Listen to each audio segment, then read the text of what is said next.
Hi guys, how are you going? Jenny Greenfield Psychic Channel back to you again. I thought I would come to you today to speak about how you choose a deck of cards. I've had this question a lot actually recently, so I thought why not answer it? I have had tarot cards since I was 19. I have had so many decks of cards, more than jewelry actually, because you just can't have enough deck of cards really. Over the years, I started, which I will show you my very first deck. Now I'm just going to push this up there. See that? That's my little wee baggie that I made to put my deck of cards in. It's a silk bag. And the first deck of cards I ever purchased were the Rider-Waite Tarot. I would dare say that you'll be very familiar with Rider-Waite Tarot. But if you actually look at the cards, all they have on, I'll put this through here, they have an image and the name of the card and a number.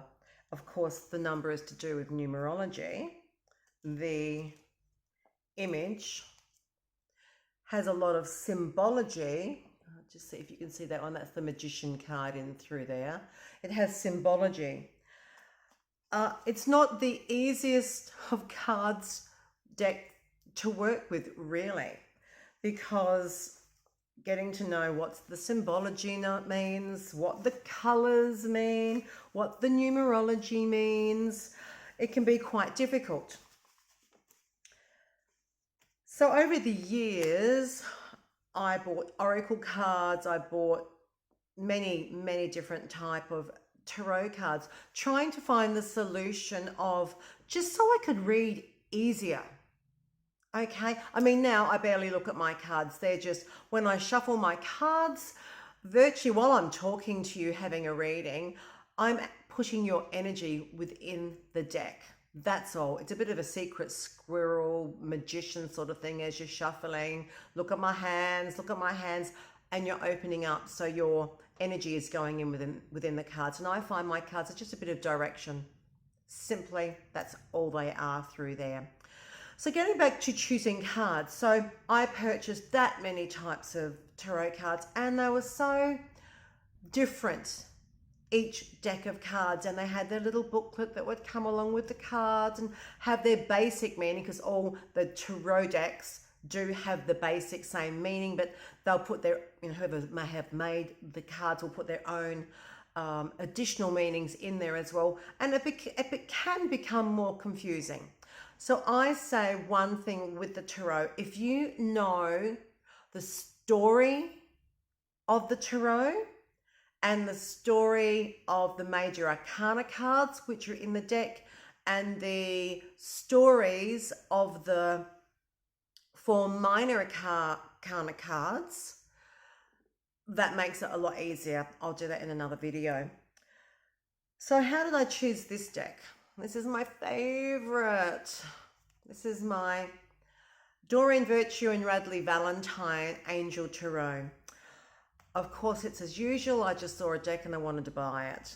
I bought these ones online. I've bought a lot online. I've bought them going into various spiritual stores. But the minute I opened these ones, it clicked even easier. I'll just show you a basic image through here. So for instance, if you can sort of see that, you've got the image here, you've got what the card is, it's probably back to front in there, and then here you've got a little bit about the card. Makes it awfully easy, basically easy really.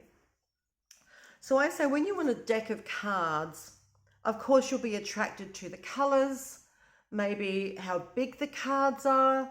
The Rider-Waite Tarot are a little bit shorter and smaller, easy to handle in smaller hands. I have big worker's man hands as an ex-hairdresser here. I can hold a lot in these hands. That's another story. So I feel you should, it's like choosing a crystal. How do you feel? What does it make you feel? Do you sense anything? When I bought my cards over the years, They were never open. You would find no tarot deck would be open because the law was you can't touch someone else's cards or the cards, but you clear them anyway. Nowadays, a lot of the spiritual stores will maybe have a deck open so you can at least have a bit of a look, have a bit of a squizzy at the images, just to see if you align with those ones. And you might buy a lot of decks, open them up like I have and go, nah, just not feeling it. Put them back in the box, putting them away. So with the tarot, I find because it has the major arcana cards, which is your spiritual journey, and they have the minor arcana cards, which is your earthbound journeys, I should say, 4 different stories in there. I find that gives you a wider scope in your reading. You can buy oracle cards, which are slightly different. I should have bought a packet in to show you.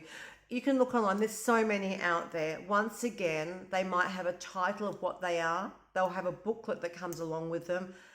Some of the new, I'm not going to say titles of everyone, some of the new cards have that long a description about the card. You get confused. You really will. I find what is best, and this is what I did with my Rider-Waite, is you get your cards. You'll get booklets to tell you what the cards are about. You'll buy separate books to tell you what the tarot is about. They're great. I say only have them as guidelines. My thing is, look at the card. What does it mean to you? You look at this card. What does it mean to you? So you will find what I see in cards and what someone else will see in cards will be 2 different things. The guidelines. I get obviously images and words, etc., from my guides and spirit that have passed over that give me more to my story. But if you're just starting out, it's what does that card mean to you? And you're right, because you're not going to get it wrong. When you're doing readings for yourself, it's easy because you can get the booklet out and go through them and stuff like that. But you can still get quite confused. So I always say, go with what is aligned with you.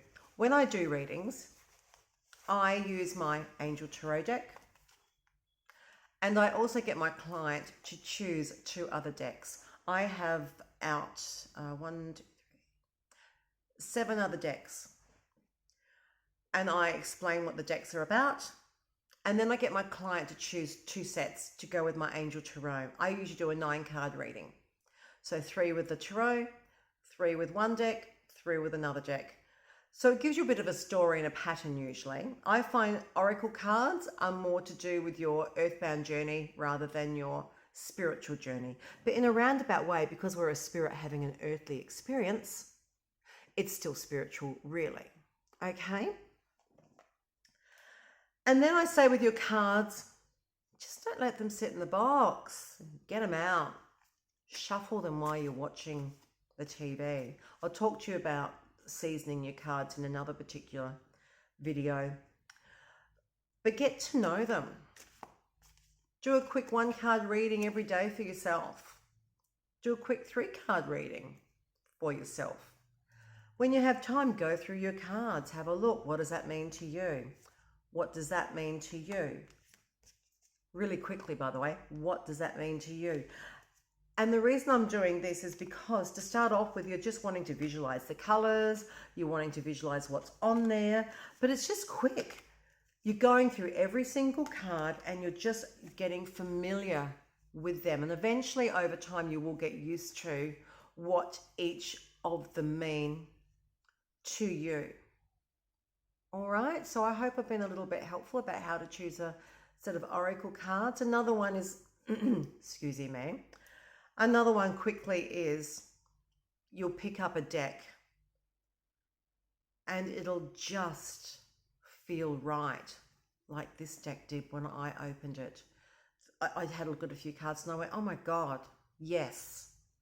I just felt merged with them. And I don't have a need to buy any other cards now.